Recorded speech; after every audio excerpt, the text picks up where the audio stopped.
We're going to talk about consistency, color, buoyancy, diet, and a lot of other fun poop-related things. If you love playing with poop as much as we do, So fresh! then you're probably just as curious about what poop is made of. Or maybe you're not. Maybe you're just some kind of a perverted poop fetish person. But either way, here's some poop. Healthy poop is 75% water. The rest is bacteria, fiber, and bio. The yellow-green fluid from your liver mixes with red blood cell waste, creating that classic brown color.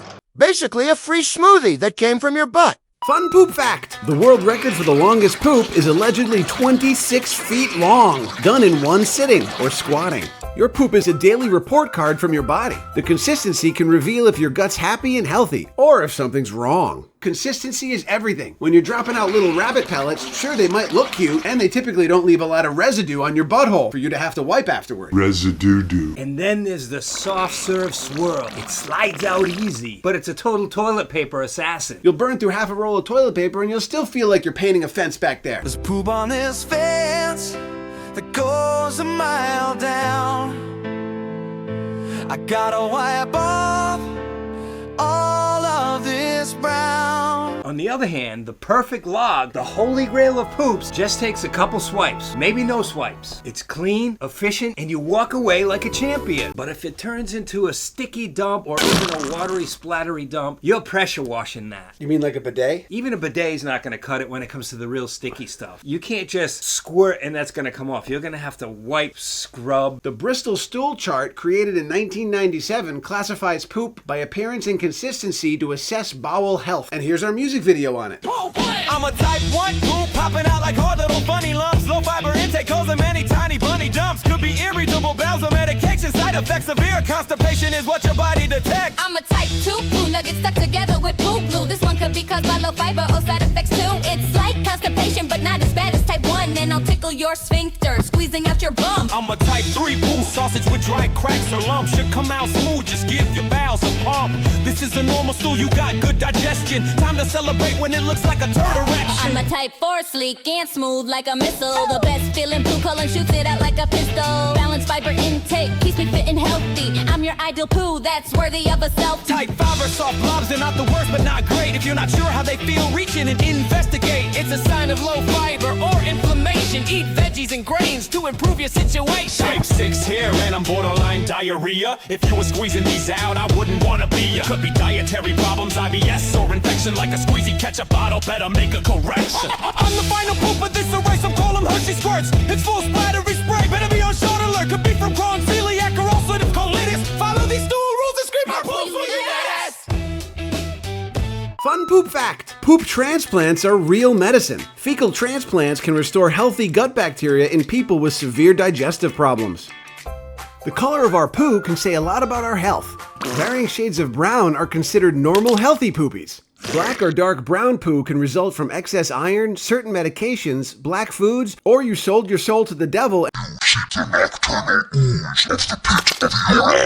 Pale white or gray poos can suggest you're lacking bile and could indicate a blocked bile duct. And white poo still tastes like regular poo. Red poos can indicate bleeding, hemorrhoids, or from eating red foods like beets or nail polish, or from drinking more than a pint of human blood. Yellow poos can be a sign of too much fat. Malabsorption conditions like celiac disease can also cause yellow poo-poos. Your poos can be green if you eat a lot of green stuff, or if it passes through you so fast it's not picking up enough bile to turn it brown, or by boofing kale juice. I used to take this supplement in the 80s called vanadyl sulfate, and that used to turn your dumps bright bluish green. If you want your dumps to be bright blue, vanadyl sulfate is just the thing for you. Now it may look pretty, but it'll still smell shitty. Vanadyl sulfate will beautify your poo. Consult a medical professional before using vanadyl sulfate. Also, never use vanadyl sulfate. Fun poop fact! Ancient Romans used communal sponges. Instead of toilet paper, they had a stick with a sponge and rinsed in between uses. When a poop sinks, it usually means your digestion is on track. The stool is dense because it has the right mix of fiber, water, and waste.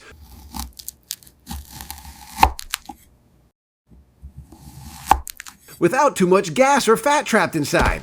Sinking poops are considered normal and generally a good sign of good digestive health. Floating poops are less dense, often because they contain extra gas or fat. Sometimes this happens after eating lots of fiber-rich or gassy foods. While an occasional floater isn't a problem, stools that float often, especially if they look greasy or smell unusually strong, can point to issues with fat absorption or other digestive conditions. Fun poop fact! Some animals eat their own poop. Rabbits, guinea pigs, and baby elephants do it to absorb extra nutrients. Healthy poop doesn't happen by accident. Unless you shart your pants, in which case any poop in your pants would be an accident. The right foods and drinks provide your body with what it needs to produce crap that's regular and a normal amount of time to wipe everything and not get some on your fingertips or under your fingernails. Here are the best diet tips for creating the perfect poop. Eat fiber-rich foods like fruits, vegetables, whole grains, and beans. Stay hydrated with water, or H2O. Add healthy fats like nuts, seeds, and olive oil into your diet. Probiotics from yogurt or fermented foods for gut health. Dairy products like milk and cheese tighten your poops up if you're not lactose intolerant. Limit processed foods like excess sugar and too much cheese, since they can slow digestion. Give your body the right balance of fiber, fluids, healthy fats, and probiotics.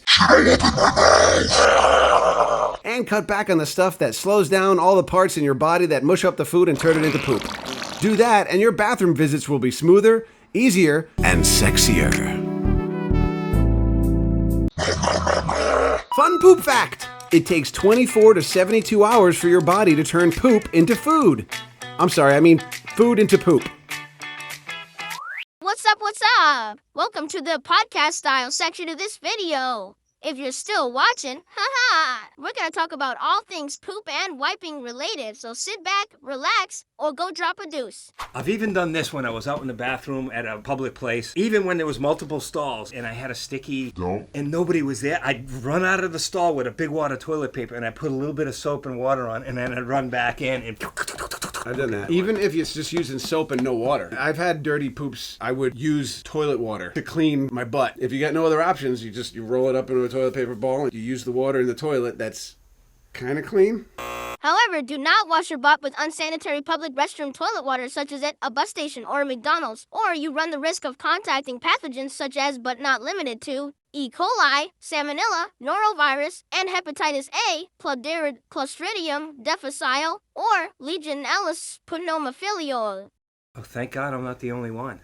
Or what if it's just a sticky, gross, wet poop? But what if it comes out really hard? It flies into the toilet water and then you get splash up poop droplets all over your butt. You wipe one more time and you're like, how did this piece get over on this side of the toilet paper? Oh my God, I have it all on this side and it's all over here. And you have to make sure the entire vicinity of your butt is free of poop.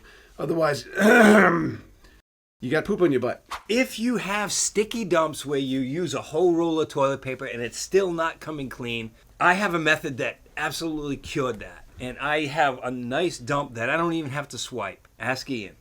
Ian and Randy are not doctors and do not recommend chugging milk for recreational or medical purposes. Please consult with your doctor before consuming milk.